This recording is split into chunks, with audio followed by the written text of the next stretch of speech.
Bismillahirrahmanirrahim. Assalamualaikum warahmatullahi wabarakatuh. Hai teman-teman, ketemu lagi dengan saya Aisyah Khairil dalam series kajian Asy-Syajarah Institute berkaitan dengan perempuan-perempuan dalam Al-Quran. Nah, teman-temanku semuanya, salah satu tokoh yang ingin kita bahas atau kita ulas bersama pada hari ini adalah tentang sosok perempuan yang mana ini juga teman-teman sudah banyak yang tahu ya, yaitu Asiyah binti Muzahim. Nah, siapa beliau? Ya, mungkin teman-teman sudah akrab dengan nama ini. Beliau adalah pengasuh ya Nabi Musa sejak dari kecil. Ya, istri seorang raja terkenal di Mesir ya, Raja Firaun. Nah, kenapa kita penting untuk membahas tentang sosok Bunda Asiyah ini? Karena ternyata Bunda Asiyah ini punya keunikan ya, secara historis, pengalamannya, dan kita juga bisa mengambil banyak ibroh di dalam kisah-kisah beliau. Nah, ada satu kisah ya yang diceritakan di dalam ensiklopedia perempuan dalam Al-Quran ini, bahwasannya Bunda Asiyah itu terkenal dengan kekuatan imannya ya, ketegarannya, keteguhan hatinya. Nah, hal itu bisa kita lihat ya dari potret sejarahnya ketika saat itu Raja Firaun berkuasa ya di Mesir. Pada saat itu Raja Firaun pernah bermimpi bahwasannya akan ada keturunan ya dari kalangan Bani Israel yang akan menjadi ancaman ancaman kekuasaannya, akan menghancurkan kerajaannya, sehingga pada saat itu khawatirlah Raja Firaun, sehingga Raja Firaun menginstruksikan kepada seluruh petugasnya, seluruh penjaga kerajaan itu untuk membunuh siapapun anak laki-laki yang hidup di Mesir saat itu. Nah, bayangkan ya, anak laki-laki dibunuh hidup-hidup, bagaimana perasaan ibunya, bagaimana perasaan ayahnya, bagaimana perasaan keluarga besarnya. Kita tidak bisa membayangkan. Nah, mungkin hal itu bisa kita lihat juga secara sederhana kalau hari ini kita lihat banyak di televisi ataupun berita-berita di media sosial tentang ada anak yang dibunuh oleh ibunya, anak yang dibunuh oleh tetangganya, anak yang sengaja dijual, dan lain-lain. Nah, tentu ini sangat miris sekali ya. Bagaimanapun, anak itu adalah amanah yang diberikan oleh Allah untuk dijaga, untuk diberikan kasih sayang, untuk dididik ya. Nah, dan semua apa yang diperlakukan kepada seorang anak kepada manusia ciptaan Allah ini, maka akan dimintai pertanggungjawabannya.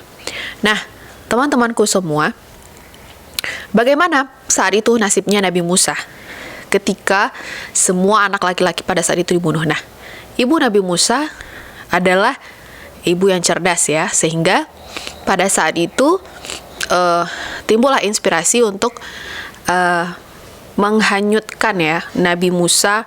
Waktu itu Nabi Musa ditaruh dalam satu kotak, dalam suatu wadah yang berwarna hitam, kemudian dihanyutkanlah ke sungai. Tapi untuk menjamin keselamatan itu, ibu Nabi Musa meminta kepada anak perempuannya, masih keluarga dari Nabi Musa itu, untuk mengawasi agar kotak itu benar-benar sampai kepada istrinya Raja Firaun tadi. Kenapa? Karena khawatir kalau tidak diawasi bisa saja nanti dimakan atau ditangkap oleh orang di sungai gitu. Nah, ternyata pada saat itu Bunda Asiyah binti Muzahim ini sedang duduk berdua dengan Raja Firaun ya di pinggiran pojok istananya itu yang menghadap ke sungai. Nah, pada saat itu Bunda Asiyah ini adalah dalam kondisi sedang menantikan seorang buah hati. Karena sudah lama sekali Bunda Asiyah ini bersama Raja Firaun, tapi belum dikaruniai seorang anak. Nah, syukurnya ya, dari banyaknya istri Raja Firaun ketika itu, sebetulnya Bunda Asyah ini punya posisi ya, punya cukup tempat di hatinya Raja Firaun, sehingga ya bisa dikatakan Bunda Asyah ini adalah istri yang paling disayangi ya, yang paling dicintai oleh Raja Firaun saat itu. Kenapa? Karena mungkin dari adabnya, dari sikapnya, mungkin dari manisnya sosok dari Bunda Asyah ini.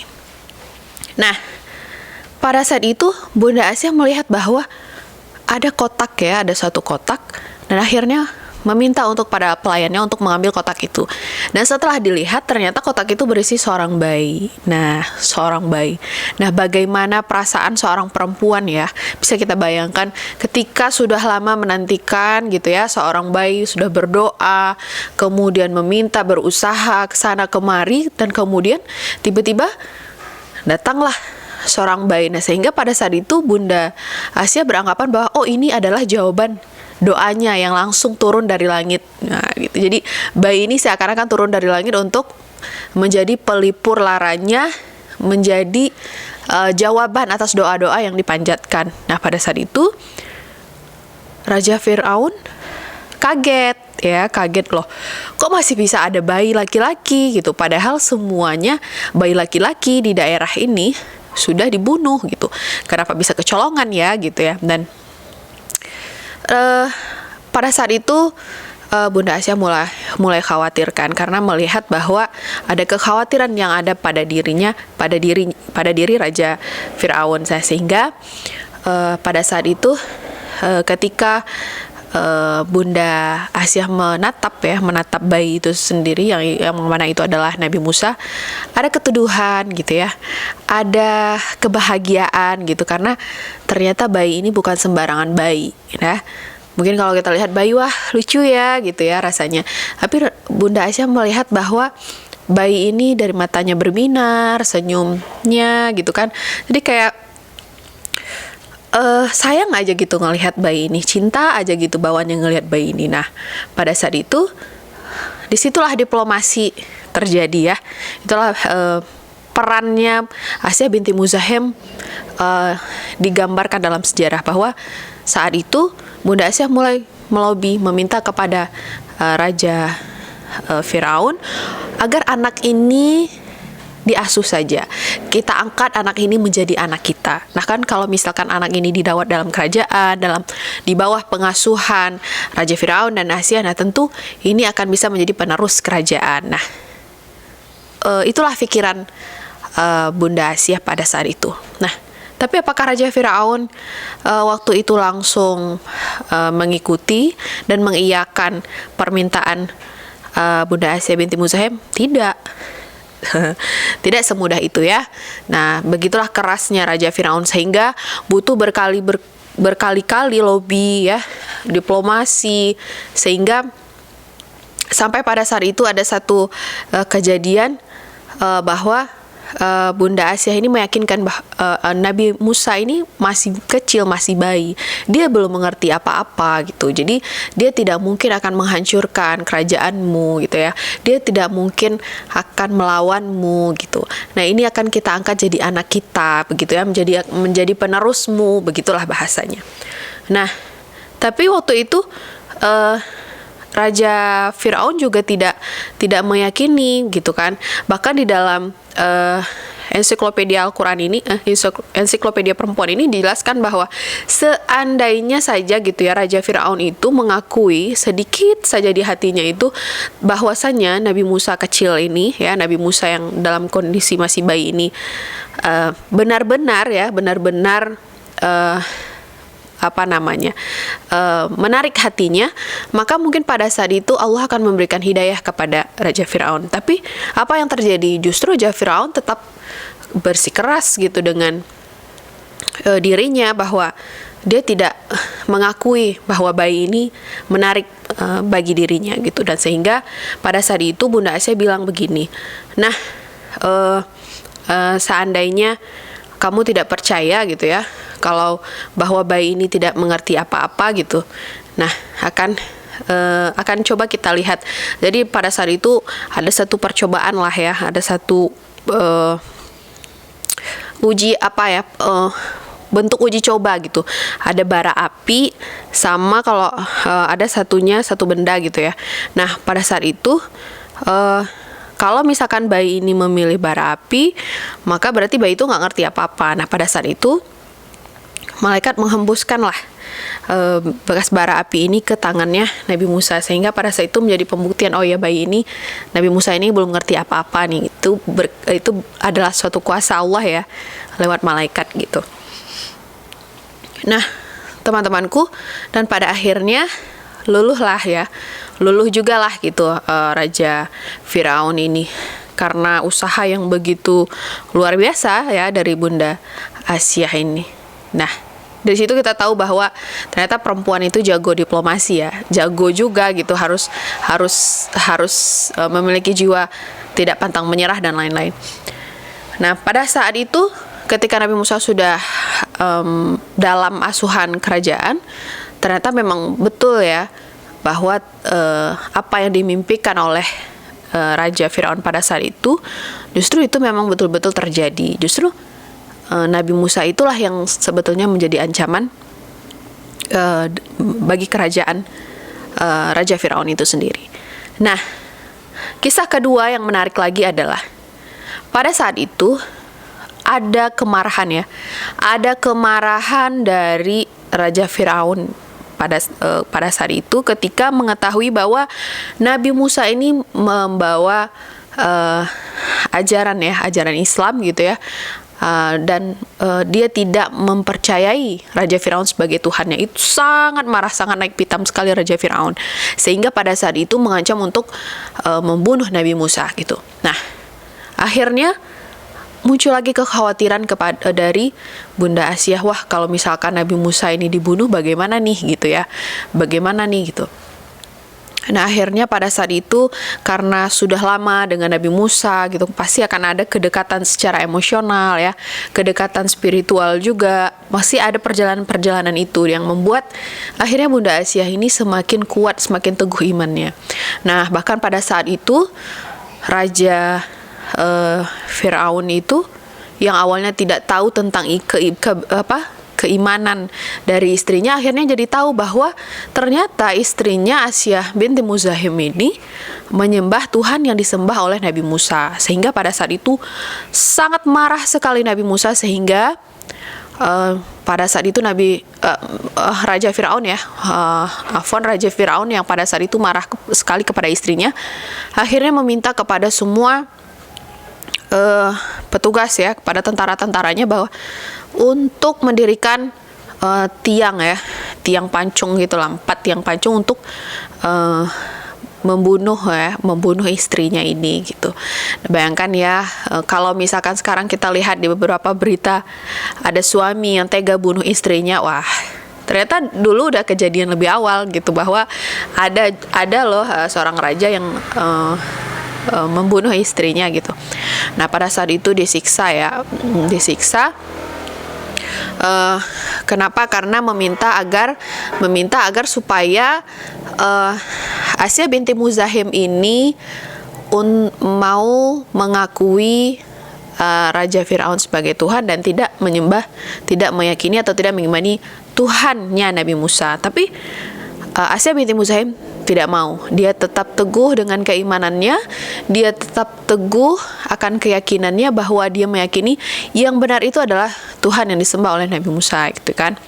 Nah akhirnya pada saat itu ketika semua orang yang mulai mempercayai Nabi Musa itu sudah sudah dikejar ya, diteror, kemudian dibunuh oleh Raja Firaun. Nah pada saat itu Asyah binti Muzahim pun tinggal sendiri ya, yang pada saat itu akhirnya juga dibunuh oleh Raja Firaun. Tapi pada saat itu Asyah binti Muzahim berdoa bahwa dalam doanya itu, ya Allah gitu kan, dirikanlah surga untukku ya, dalam surga dirikanlah rumah untukku di dalam surga Firdaus gitu. Intinya ya dia meyakini keberimanannya gitu, dan dia meminta pertolongan kepada Allah, dan ternyata Allah menolongnya gitu, karena Allah menolong Asiyah binti Muzahim ini. Dan akhirnya ketika hendak dihimpit oleh batu ya, pada saat itu Allah lebih dulu memisahkan antara ruh dan jasadnya Asiyah binti Muzahim, sehingga Asiyah binti Muzahim tidak merasakan sakit yang luar biasa, dan justru pada saat itu Asiyah binti Muzahim wafat ya dalam keadaan tersenyum. Nah, justru ya itulah ya, akhirnya bisa kita sebut itu seperti mati syahid ya, mati yang dalam kondisi mempertahankan keimanannya, keyakinannya kepada Tuhannya gitu. Dan justru Raja Fir'aun bilang Aisyah binti Muzahim ini sudah gila nih gitu. Bahkan karena dalam keadaan menderita kok malah senyum begitu ya. Nah, padahal sebetulnya bukan begitu. Justru senyumnya itu adalah menggambarkan kebahagiaan dari Aisyah binti Muzahim, karena sudah terlihat gitu bahwa ternyata sudah dibangunkan nih rumah untukku di surga Firdaus. Dan itulah balasan yang diberikan oleh Allah kepada sosok Asiyah binti Muzahim yang begitu teguh ya, begitu kuat mempertahankan imannya, mempertahankan keyakinannya walaupun dia diancam dengan pembunuhan, kematian, dan itu oleh suaminya sendiri. Nah, teman-temanku semuanya, tentu kisah ini kalau kita pikir-pikir sepertinya jarang nih terjadi pada hari ini begitu ya. Itu kan kisah lama begitu. Nah, tapi meskipun itu kisah lama, tentu ada ibrah, ada pelajaran ya yang patut kita ambil sebagai sosok seorang perempuan.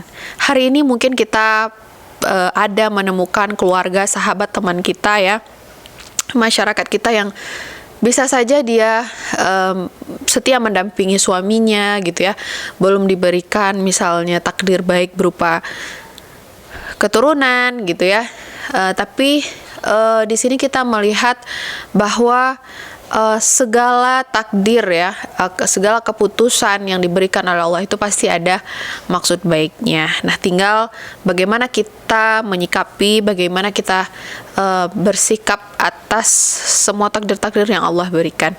Nah, semoga teman-temanku di luar sana, bagaimanapun tantangannya, ini menjadi inspirasi bagi kita.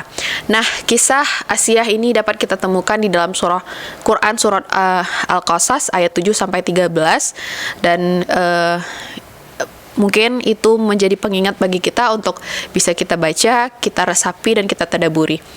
Itu saja yang bisa saya sampaikan. Semoga kita menjadi agen-agen atau pelanjut Bunda Asiyah ke depannya. Sampai ketemu lagi di kesempatan atau kisah-kisah tokoh selanjutnya. Demikian, wabillahi taufiq wal hidayah. Assalamualaikum warahmatullahi wabarakatuh.